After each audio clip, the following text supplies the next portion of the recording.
ఈ ఆపరేషన్స్లో రెగ్యులర్గా వెళ్ళేవాడు. ఓకే. సో అతను ఎప్పుడన్నా కలిసినప్పుడు కాదు, ఎప్పుడన్నా అతనికి గుండు తగిలి పోవచ్చు, అతను సేఫ్గా వచ్చాడు. అతని కమాండింగ్ ఆఫీసర్ ఏదో ఒక ఆపరేషన్లో ఆయన చచ్చిపోయాడు. Oh my god. అతనికి చాలా బాధేసింది, అంటే అలా చేయాల్సి. సో అయినా కూడా ఆ అబ్బాయికి ఎంత జోష్ అంటారు, ఎంథూజియాజం, చెయ్యాలి అనేది పట్టుదల. అట్లా ప్రతిరోజు వేరే రకంగా వేరే ఛాలెంజెస్ ఉండేవి. వాటికన్నిటికీ ఇంటర్నల్గా ఎక్స్టర్నల్గా మాకు ప్రోత్సాహం బాగా దొరికేది, సాటిస్ఫాక్షన్ ఉండేది. నేను లీడర్ని, నేను చేయాలి, నేను ముందు ఉండి నడిపించాలి అని చెప్పి ఆ ఛాలెంజెస్ ఉండేవండి. ఇది ఇప్పుడు మీరు అడుగుతున్నారు కాబట్టి అవన్నీ ఆలోచిస్తుంటే అరే ఎంత ఎంత బాగుండింది అని చెప్పి ట్రూ సార్. కానీ మన తెలుగు రాష్ట్రాల్లో ఎస్పెషల్లీ ఆర్మీ అంటే పేరెంట్స్ భయపడేదే ఎక్కువ మనం చూస్తూ ఉంటాం. అవునండి. కానీ పర్సంటేజ్ వైజ్ చాలా తక్కువేమో కదా సార్ మన తెలుగు రాష్ట్రాల నుంచి ఆర్మీలోకి వెళ్ళేవాళ్ళు? అవునండి కదా. ఐ థింక్ పంజాబ్, నేను ఇది ఇక్కడ ఆంధ్ర సబ్ ఏరియా, ఇక్కడ ఆంధ్ర తెలంగాణ సబ్ ఏరియాకి నేను రెండో తెలుగు వాడిని హెడ్గా అవ్వడం. ఐ థింక్ మనం కొంచెం అవేర్నెస్ పెంచాలేమో అనిపిస్తుంది సార్ ఈ విషయంలో. అవునండి, పెంచాలి. నేషనల్ కెడెట్ కోర్ ఉంది కదా, నేషనల్ కెడెట్ కోరు ప్లస్ రెండు ఇది సైనిక్ స్కూల్స్ ఉన్నాయి. ఒకటి రెండు ఆంధ్రాలో ఉన్నాయి, ఒకటి చిత్తూరులో ఉంది, ఒకటి విజయనగరంలో ఉంది. వీళ్ళలో వచ్చిన వాళ్ళు కంపల్సరీగా ఎన్డీఏ ఎంట్రన్స్ రాయాలి. మిగతా ఇప్పుడు తెలంగాణలో కూడా ఏవో మిలిటరీ స్కూల్స్ అని సైనిక్ స్కూల్స్ అని పెట్టారు. ఇప్పుడు ఆడపిల్లల్ని కూడా పర్మిట్ చేస్తున్నారు కాబట్టి నేషనల్ డిఫెన్స్ అకాడమీలో ఎక్కువ మంది దాంట్లో ప్రోత్సాహం కల్పిస్తున్నారు. మామూలుగా 10th క్లాస్ ఆ ప్రాంతంలో పిల్లల్ని ఎవరిని అడిగినా దేంట్లో చేరతామంటే ఇది ఆర్మీ, నేవీ, ఎయిర్ ఫోర్స్ అనేస్తారు వాళ్ళు. తర్వాత ఇది జాయింట్ ఎంట్రన్స్ ఎగ్జామ్, అది ఐఐటి, నీట్, దీంట్లో వచ్చిన తర్వాత వాళ్ళు కొంతమంది వెళ్ళరు. కానీ మోస్ట్లీ కావాలి అనుకున్న వాళ్ళకి దొరకదు. మన అబ్దుల్ కలాం గారికి ఆయన ఎయిర్ ఫోర్స్లో చేయాలనుకొని అక్కడికి వెళ్తే, రిషికేష్ వెళ్తే నువ్వు పనికిరావు, నిన్ను తీసుకోలేమన్నారు. ఆయన ప్రెసిడెంట్ అయ్యారు, గ్రేటెస్ట్ సైంటిస్ట్ అయ్యారు. అట్లా లేదు, ఇట్లా ఆకతాయిఘనంగా వెళ్ళేవాళ్ళు, అది చూసామే హృతిక్ రోషన్ సినిమా, అట్లాంటి వాళ్ళు వెళ్ళగానే వాళ్ళు సెలెక్ట్ అవుతారు. సో అట్లాంటి పిల్లలు, మా కొడుకు పిల్లలు, వాళ్ళు ఏం చేస్తారు వీళ్ళు పెద్ద అనుకునే వాళ్ళు ఆర్మీ ఆఫీసర్స్గా అయ్యారు. ఆ లీడర్షిప్ దాంట్లో ఉండేది వాళ్ళకి. ఆ క్వాలిటీస్ వాళ్ళు ఏం చూస్తానో సైకాలజిస్టే చూడగలరు, ఇవి మనకు పనికొస్తారా, ఈ టెంపర్మెంట్తోని వాళ్ళు మనం చేరగలరా అనేది. పర్హాప్స్ వాళ్ళు చూసేది selflessness, team spirit and compassion, empathy, ఇవి ఉంటే దెన్ టీంలో లీడర్గా అవ్వచ్చు. సెల్ఫిష్ పీపుల్ని దాంట్లో నేను ఒక్కడే గొప్పగా కావాలి, నేనే పైకి రావాలి అనే వాళ్ళకి చోటు లేదు. అలా అయితే ఆర్మీలో అమ్మాయిలు ఇప్పుడు వస్తున్నారండి, నేషనల్ డిఫెన్స్ అకాడమీలో కూడా ఉన్నారు. అద్భుతం, అద్భుతం. ఒకసారి విత్ యూ పర్మిషన్ ఒకసారి వెళ్ళి అసలు అలాంటి అమ్మాయిలు ఇంటర్వ్యూ చేయాలి సార్, సొసైటీకి తెలియాలి ఆర్మీలో కూడా అమ్మాయిలు ఉన్నారు, ఎవరైనా ఇంట్రెస్ట్ ఉంటే చూపించాలి. ఇప్పుడు ప్రస్తుతం ఇన్ఫెంట్రీ లో లేరు, అంటే బార్డర్ మీద ఎగ్జాక్ట్గా ఉండేవాళ్ళు. కానీ మిగతా డిపార్ట్మెంట్స్లో ఎయిర్ డిఫెన్స్, ఫ్లయింగ్, ఇది ఆర్టిలరీ, సిగ్నల్స్ అంటే electronics engineering, civil engineering, mechanical engineering, వీటన్నిటిలో ఉన్నారు. లాయర్స్, నర్సెస్, డాక్టర్స్ అన్నిట్లో ఉన్నారు. వాళ్ళు కాంబాట్ ఆర్మ్స్ కూడా కావాలి అని చెప్పి వాళ్ళు ఆడపిల్లలు అడుగుతున్నారు. కానీ government has to take a decision. కానీ as a leader, as a army officer, అవి ఆ పరిస్థితులు మన సొసైటీ నార్మ్స్ కొంచెం డిఫరెంట్గా ఉండడం వలన అది ఎప్పుడు కొన్నాళ్ళకి అవుతుంది. అంటే అమెరికన్ ఆర్మీ, జర్మన్ ఆర్మీలో ఉంటే మన దగ్గర ఎందుకు కాలేము, అవుతారు, కానీ కొంచెం టైం పడుతుందేమో. ఎగ్జాక్ట్లీ, మార్పు. కాంపిటెన్స్ నేవీలో అయితే తీసుకున్నారు. ట్రూ. కానీ సార్ నిజానికి ఆగస్టు 15, 15 ఆగస్టు అని అంటేనే పిల్లలకైతే పండగ, మాకు హాలిడే, ఆ రోజు ఏ స్వీటో చాక్లెటో పంచి పెడతారని వాళ్ళు అనుకుంటారు. రాజకీయ నాయకులకు వచ్చేటప్పటికి అదొక ఫ్లాగ్ హోస్టింగ్, అదొక పని, అక్కడ ఏదో 4 ముక్కలు మాట్లాడేసి వెళ్ళిపోతే వాళ్ళ పని అయిపోతుంది. నిజానికి అసలైన దేశభక్తిని మనం ఎక్కడ చూస్తున్నాం? మీ దృష్టిలో దేశభక్తి అంటే ఏంటి? దేశభక్తి నేను దాన్ని చదివి ఆచరించి 42 ఏళ్లుగా చేసింది.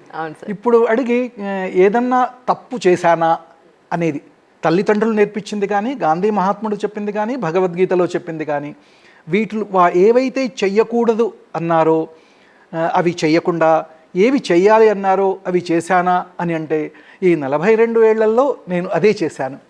ఆ దేశభక్తికి కావలసినవి ఈ డిసిప్లిన్, పేట్రియాటిజము, ఇది ఇటువంటివి క్యారెక్టర్ బిల్డింగు, ఇవన్నీ మనకి కావాలి.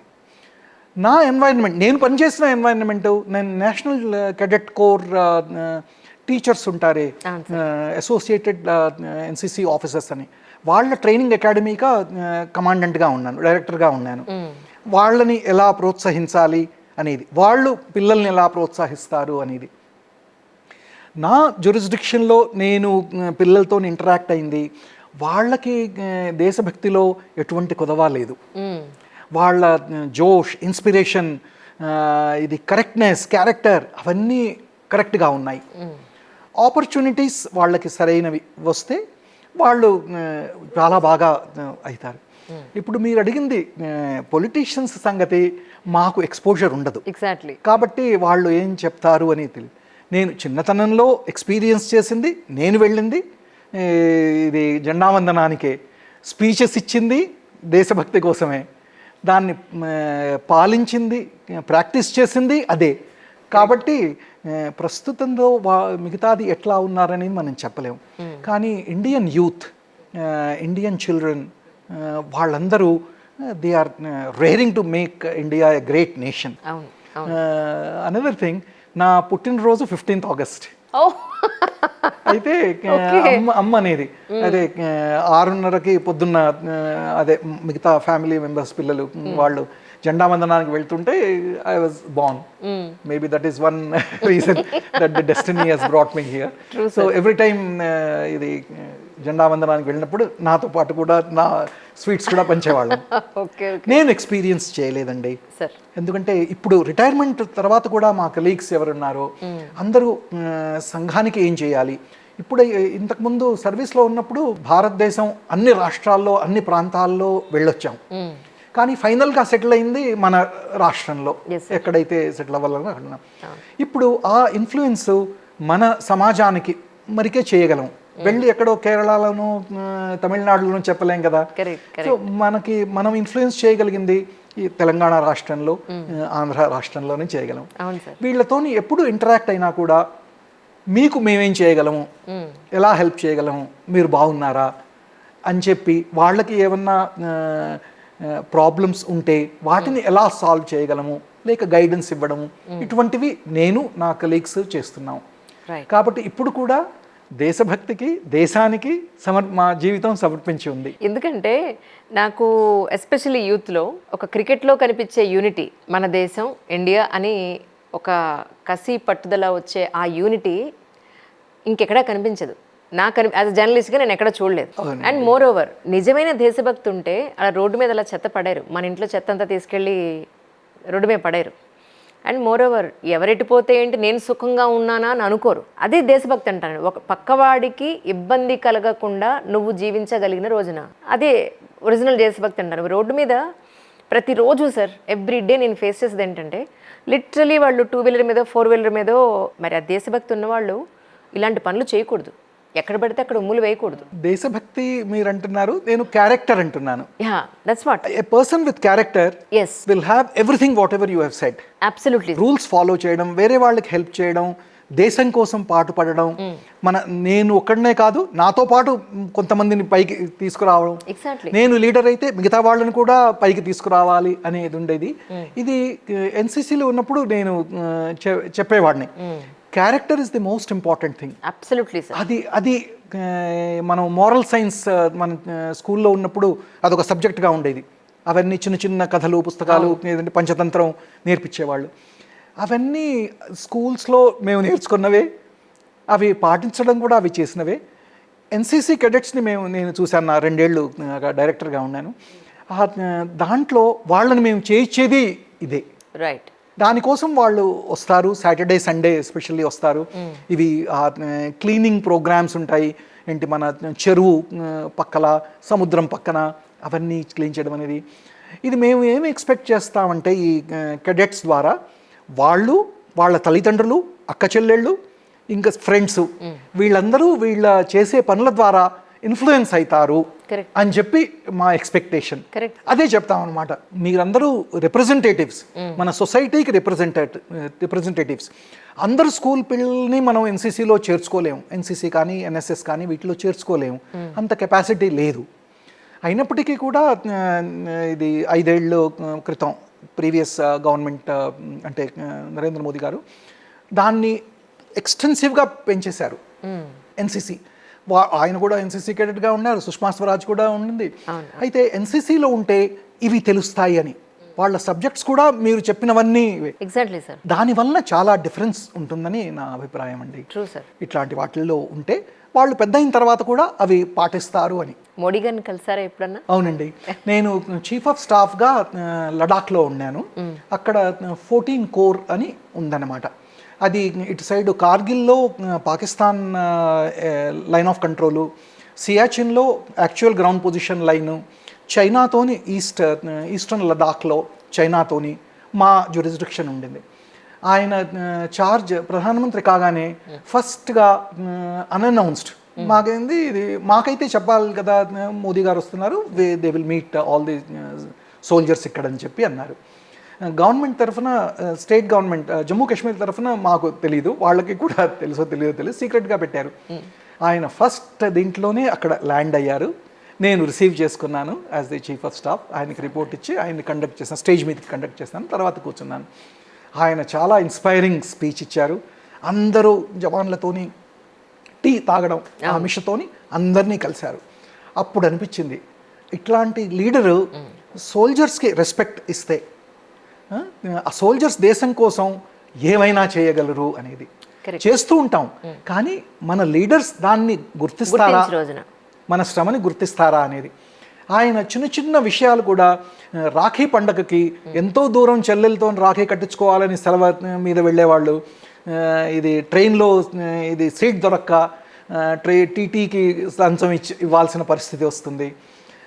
ఇది అట్లా ఆ విషయాలు, ఇది ఇంట్లో దీపావళి సెలబ్రేట్ చేద్దామని చెప్పి వెళ్ళడానికి ఎన్నో రోజులుగా చేస్తే సడన్గా లీవ్ ఆగిపోవడము, రిజర్వేషన్ దొరక్కపోవడం, అటువంటి మనకి అది కష్టపడదు. అవును సార్, అవును. మనం ఎంత పని చేసినా మనకి బాధ ఉండదు, కానీ చెల్లెలతో రాఖీ కట్టించుకోవాలి అని చెప్పి ప్లాన్ చేసుకొని వెళ్దాము అని ప్లాన్ చేసిన వాడికి ఇది ఇన్ని తిప్పలు పడాలి అంటే ఎంతో బాధ వేస్తుంది. ఆ బాధలు తను అనుభవించినట్టుగా చెప్పాడు. అప్పుడు అనిపించింది ఈజ్ ఎ ట్రూ లీడర్ అని. మీరు ఎప్పుడైనా అలా ఫేస్ చేశారా సార్ మీ లైఫ్లో? రిజర్వేషన్ దొరకపోవడం అనేది ఫస్టే చెప్పేవాడు. మా అన్నయ్య పెళ్ళయింది, నేను లేను. మా అక్క పెళ్ళయింది, లేను. నా పెళ్ళికి నేనున్నాను, అదే గొప్ప ఇది. లేకపోతే కత్తితోని వివాహం చేసుకొని నన్ను బార్డర్లో వచ్చింది. పెళ్ళయ్యగానే నేను జమ్మూ కాశ్మీర్లో బార్డర్కి వెళ్ళాము, తనని తీసుకునే వెళ్ళాను. అప్పటికే నాకు ట్రాన్స్ఫర్ ఇది ఇండియన్ మిలిటరీ అకాడమీలో ఇన్స్ట్రక్టర్గా వచ్చిందనమాట. సరే అక్కడికి వెళ్ళి హ్యాండ్ ఓవర్ చేసి ఇది ఫేర్వెల్ తీసుకొని వెళ్ళాలి అని, అందుకని తను నాతో పాటు వచ్చింది. అప్పుడు పాకిస్తాన్ బార్డర్స్ మీద, దాని మీద ఉన్న టవర్స్ మీద తనకి చూపించాం పాకిస్తాన్ అది. వాళ్ళు అక్కడ ఖాకీ డ్రెస్లో ఉన్న వాళ్ళు పాకిస్తానీలు చేనాబ్ నది మీద వెళ్ళి ఇక్కడ వాళ్ళది ఇది ఇటు సైడ్ మనది అని చెప్పి ఆ ఎక్స్పోజర్ తనకి అప్పుడు ఉండిందనమాట. కానీ మీ పెళ్ళప్పుడు మీరు ఇలా బార్డర్లో పనిచేస్తారని తెలిసినప్పుడు పెళ్ళి అవ్వడం కష్టమా లేదా సార్ మీకు? అడిగారు వాళ్ళు, మా నాన్న అడిగారు, మీకు ఆర్మీ గురించి ఏమన్నా తెలుసా అంటే నేనన్నాను, అది ఎందుకు అడుగుతావు, అది తెలిస్తే వాళ్ళు వెనక్కి వెళ్ళిపోతారేమో, ఇన్ని బాధలు ఉంటాయని చెప్పి అడగకుండా ఉండడం మంచిది, అయితే తెలియదు అన్నారు. కానీ వాళ్ళ మా అత్తగారి ఫ్రెండ్స్ చెప్పారు, ఇది ఆర్మీ మంచిది, అందరు అనుకుంటారు భయపడతారు, కానీ అటువంటిది ఏం లేదు, అది సాటిస్ఫైయింగ్ జాబ్, అది బాగుంటుంది, ఆలోచించొద్దు. వాళ్ళు ఐఏఎస్ ఆఫీసర్ వైఫ్ అనమాట, మా అత్తగారికి చెప్పిన ఆవిడ. అయితే దే వెంట హెడ్, ఏమీ తెలియని ప్రాంతంలో అది జోడియా అంటే మనం గూగుల్ మ్యాప్లో వెతుక్కున్నా ఇప్పుడైతే వస్తుందేమో కానీ జూమ్ చేసి ఎన్నోసార్లు జూమ్ చేస్తే తప్ప తెలియదు. ఓకే, అది ఛమ్ జోడియా అంటారు. అది అక్కడ 1965లో వార్లో పాకిస్తాన్ వాళ్ళు యాహియా ఖాన్ కూడా మా దాకా వచ్చాడు, మా హెడ్ క్వార్టర్స్ దాకా. తర్వాత ఇది సెటిల్మెంట్లో వాళ్ళు వెనక్కి వెళ్ళారు. మనం దానికి బదులుగా ఇంకో భూభాగం వాళ్ళకి ఇవ్వాల్సి వచ్చింది. కానీ సార్ మోడీ గారు కాశ్మీర్ గురించి అనౌన్స్ చేసిన రోజున ఎలా అనిపించింది సార్ మీకు? ఎలా 370 అంత ధైర్యం ఉండగలిగింది. ఇన్ని పార్టీస్ చూసాం, ఇన్ని గవర్నమెంట్స్ చూసాం, దానివల్ల ఎంత బాధ అనుభవిస్తున్నామో చూసాం, కానీ అంత దమ్ము ఎవరికి లేదా అని చెప్పి అనిపించింది. దాని తర్వాత బ్లడ్ బాత్ అవుతుంది, అదే అవుతుంది, ఇదే అవుతుంది అందరూ చెప్పడమే నెగటివ్గా చెప్పారు. కానీ వాళ్ళు చేసిన ప్రిపరేషను, అది ఎప్పుడైతే పారామిలిటరీ ఫోర్సెస్ని కాశ్మీర్లోకి పంపించారో ఏదో పెద్దదవుతుంది, అది ఏమవుతుందో తెలియదు. అందరూ ఏవేవో ఆలోచిస్తున్నారు. కానీ ఫైనల్గా అమిత్ షా గారు వచ్చి ఐఎమ్ ప్రెజెంటింగ్ దిస్, అది తీసేసాము, ఇది ప్రొక్లెయిమ్ చేస్తున్నాము, ఇది ఇంట్రడ్యూస్ చేస్తున్నాము అని చెప్పి. దాని తర్వాత వచ్చిన ఫలితాలు చూస్తే ఎంత ఆనందం వేసిందో. ఇప్పుడు నిజంగా అది భారత భూభాగము అని. ఇంతకుముందు అనేవాళ్ళు మీరు ఇండియా నుంచి వచ్చారా అనేది. మేము ఇండియా నుంచి, మిమ్మల్ని రక్షించడానికే ఉన్నాం. అప్పుడు ఎప్పుడైతే వాళ్ళ ఇది ఇన్ సివిలియన్ క్లోత్స్ వాళ్ళ ఆర్మీ పర్సనల్ కాశ్మీర్ శ్రీనగర్ దాకా వచ్చేవాళ్ళు, అప్పుడు మన సైన్యం అక్కడ ల్యాండ్ అయ్యి వాళ్ళని తరిమి కొట్టకపోతే ఎక్కడుండేది శ్రీనగర్? అంత చేసినా కూడా వాళ్ళ ఎలియనేషన్ వాళ్ళకి పెంచుతూ వచ్చారు. దాన్ని కలపడానికి ఎవరు కృషి చేయలేదు. దాంట్లో పాకిస్తాన్ వాళ్ళని మీకు ఇది ఇవ్వలేదు, మీకు ఇవ్వలేదు, మీరు ఇండిపెండెంట్ అని చెప్పి అది సుప్రీంకోర్టు దాకా కూడా వెళ్ళారు కదా. అదంతా బూటకం అని తెలిసింది కదా. లీగల్లీ మారల్లీ వాళ్ళు చెప్పిందంతా అబద్ధం అని తెలిసింది కదా. ఇంటర్నేషనల్ ఫోరాలో కూడా పెద్ద దానికి ఏదో చేసేసాము అని చెప్పి అనలేదే. ఇదే ఒకవేళ 50 ఏళ్ల క్రితం 70 ఏళ్ల క్రితం చేస్తుంటే ఇంకా బాగా డెవలప్ అయ్యేవాళ్ళం కదా అని చెప్పి అనిపిస్తుంది.